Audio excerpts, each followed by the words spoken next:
Are you tired of farming RNG drop rate items that never really drop for you? You farm them for hours on hours, and you say, okay, I should have it by now. But we're on hour 7, so how come I don't? And it's really irritating. Well, today I have the farm for the people that hate that kind of thing. Today we are going to be going over a farm in which you can make about 10k in about 5 minutes, and the drop rate on this item is pretty good. That's the reason there's a guy farming it right here with me, and the only downside to this is the mobs can take a little bit to respawn. That is the only downside, but as you can see here, I'm about to take advantage of this, and we're gonna go ahead and loot that, obviously. But so today we are located here in the Timeless Isles in Pandaria. So we are right here towards the top. Now I took the flight path from the Vale of Eternal Blossoms, and I just flew to the Timeless Isle down here. Now alternatively, you can take the portal from Dalaran to go ahead and actually get to Pandaria in the first place.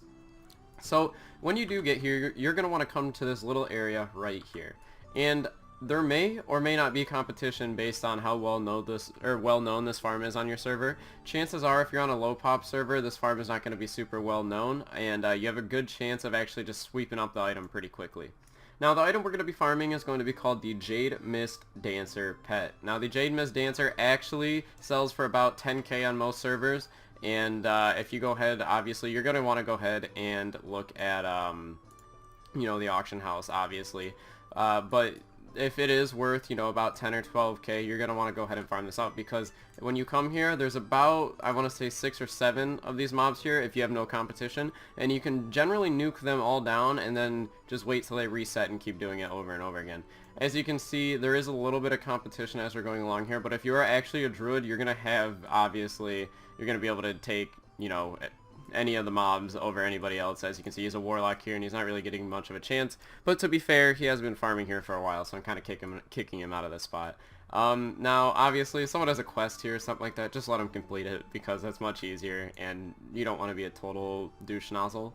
But if yeah, so that's really about it for this farm. You're gonna need a movement speed increase for sure, because as you can see here, just trying to fight with this little guy, he's got the mount that allows you to loot while you're running with it, obviously. Now that is a mega plus, but ideally you're just gonna want movement speed increase, because you're gonna be able to still beat that out. As you can see, I am in feral spec as a druid, and I have everything keybound just to run right towards it and snag this from this guy. Oh, no, he actually did get it that time. But as you can see, it can get a little irritating sometimes, and we're getting into a little... Look, he didn't see this one though. Nope, nope, nope, nope, nope, nope. Ah, oh, that's so lame. Okay, maybe we're switching to Moonkin, and then we'll just auto-cast everything. Anyways, as you can see, it can get a little irritating if there is some competition. What I would do is I would just wait, come back, reset it, and just wait. It's a lot easier than trying to fight other guys for this, because it can get a little annoying. As you can see, their spawn rate isn't super quick. That's why it's a little bit irritating sometimes. And as you can see here, I'm kind of fighting this guy. But when you do come here and it's just you here, there will be tons of these mobs that you can nuke down altogether. And you have a pretty good chance of getting these pets. I've actually only seen people reset this like 4 or 5 times and they actually get the drop. And these pets are still valuable just because they take some time to respawn, basically. So pretty much they're always going to be worth about this price unless a ton of people start farming them all at the same time. As you can see here, that's really all there is to this farm. There's really not a whole lot to it. And it's really worth it. I'm not gonna lie, there is some good times, and you will get some good pet drops out of here, and they do sell quite quickly off the auction house. I've been getting into a lot of pet farming lately, and I have to say it has been working quite well for me. Especially some of these old Pandaria pets, they still sell for quite a lot. Hint, hint. So you might want to do a little bit of research on that. Now, I do plan to keep bringing you guys some videos about these pet farms, because they are just so powerful. Because on your auction house you can literally get 10 or 12 of those things up, and eventually you're just selling them every couple months, and just it's wild. After you start bringing in that amount of gold consistently, it really brings up your gold level. So what I'm trying to say to you guys is, if you just farm here and you get one of them, don't stop. Keep going. You know, there's no reason to stop. You might as well just keep going, keep farming it, and seeing, you know, how many you can get on the auction house. Because obviously, the more things you have on the auction house, the more chances you have to sell something on the auction house. And as we can see with the latest update coming out, you're going to be able to sell stuff a lot easier now than you were before. So do keep all that information in mind. Now what I'm going to do is I'm going to cut the video and I'm going to talk about a little bit about what's going on with the channel and stuff like that, and if you're interested in that, you can stay tuned. If you absolutely despise me but you still watch this far into the video somehow, can you comment Goon Squad down below, and I will do my best to respond to your comment, because I like hearing all the comments from the people that actually stay tuned and watch my videos completely, because as I know, these are guides and a lot of people aren't really here for my personality, but if you are, that makes you a little special. Anyways, I'm going to see you after the cut. Bye. Alright everybody, we're back after that cut. And I do want to go ahead and say that if you enjoyed that farm, I actually do plan on coming out with probably about 3 more of these farms, and they will all be located in the Timeless Isles. So if you guys know about any of the pets that actually do drop in the Timeless Isles, there's actually quite a lot of them. If you start doing some research now, chances are I'm going to make a video on it shortly for you guys, so you might be able to get ahead of the curve a little bit. So I was just giving you guys a little hint there for some of the more experienced gold farmers. But then again, if you are an unexperienced gold farmer, this farm is very, very simple for you guys. And also, I will have more videos coming out shortly. I actually do intend to cover the ash leaf spriteling, the ruby droplet, just things along those lines. I obviously don't want to go into, you know, too many, like, too much detail on what I'm actually coming out with, because I'm just literally waiting for another, like, YouTuber to come snatch it up anyways. But I did want to let you guys know that for sure, definitely. So keep your eyes peeled out for those. They will be coming out. And I definitely wanted to just talk to you guys about how you feel about World of Warcraft with the new update and everything. I actually recently saw that Asmongold actually planned or talked about switching over to ESO, and I thought that was kind of funny. And I was just wondering if you guys would be interested. If actually, this is really, like, I actually don't even really plan on making videos on Elder Scrolls Online, even though I do have it, personally, because I like Skyrim so much more than it.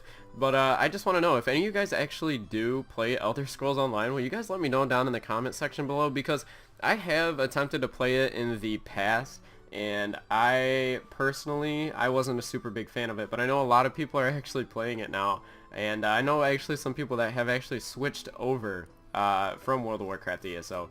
Now, obviously, there's all the microtransactions that are all throughout Elder Scrolls Online is kind of annoying, I'm not gonna lie. But if you guys do play it, let me know. Like, let me know what you guys do. Let me know what you guys have fun doing. Because I definitely would like to hear, some of the other games that you guys are interested in. But do keep in mind, I am going to have probably about 3 or 4 more videos coming out based on pet farms, and they are going to be they're going to be pet farms. So be prepared to farm a lot of pets if you plan on actually following through with some of my videos. They will, now most of the pets that I'm going to be covering aren't going to be like 100k, 200k pets. They're going to be pets that are selling for about 20, 30k each, but they're going to be ones that are easier to obtain for most people. Because I know that most people aren't like me. They're not going to go sit out in the world and farm for hours on hours on hours until they get the drop, just because they like the drop chance, like, mechanic, and just the whole thing about that. Like, that's what I actually enjoy about farming. I like working really, really, really, really hard, and then just as soon as you get that item, that feeling of joy, that's what I really like. But I also know a lot of people are just trying to make some quick gold, so I am going to be coming out with videos for people like that, definitely. So let me know down in the comment section what videos you're excited for. Also let me know if you like the ones going after, like, high value items, or the ones going after items that are a little bit lesser in value but easier to obtain. I have no shortage of content. I plan to keep bringing you guys content, of course, and I think the next couple days I'm gonna have probably 2-3 videos coming out for you guys, so you guys should have a nice little influx of content to go ahead and bump up the auction house numbers. So keep that in mind, be prepared. So if I can tell you guys anything right now to be prepared for the videos that are coming out, you guys are gonna want movement speed increases and a lot of time, and that's really it. And yeah, so that's all really that I'm gonna be talking about. Oh, also, just so you know, the drop chances on a lot of these pets are about like 1 in 200, so they have pretty good chances. It's not 1 in 11,000, like some of the rares from some of the dungeons that you can get and stuff like that. So they're very easily obtainable for most people in the game, and I think a lot of people have already maybe obtained them, so you might actually just have it sitting in your bank and you don't even know how much it's worth, and that might, you know, be what the video is useful for. So that's really all I had to talk about. If you did enjoy this video, please give me some feedback down below. I want to hear you guys' thoughts and opinions. One of my favorite things to do is just go through my comments on my phone just over and over, either while I'm at work or college or anything like that, and just respond to them and talk to you guys, because I like hearing your guys' ideas and like your mindset and what you guys are thinking, because I think of this as like a community. But anyways, it's been King Kunta. I'll see you all in the next video, everyone.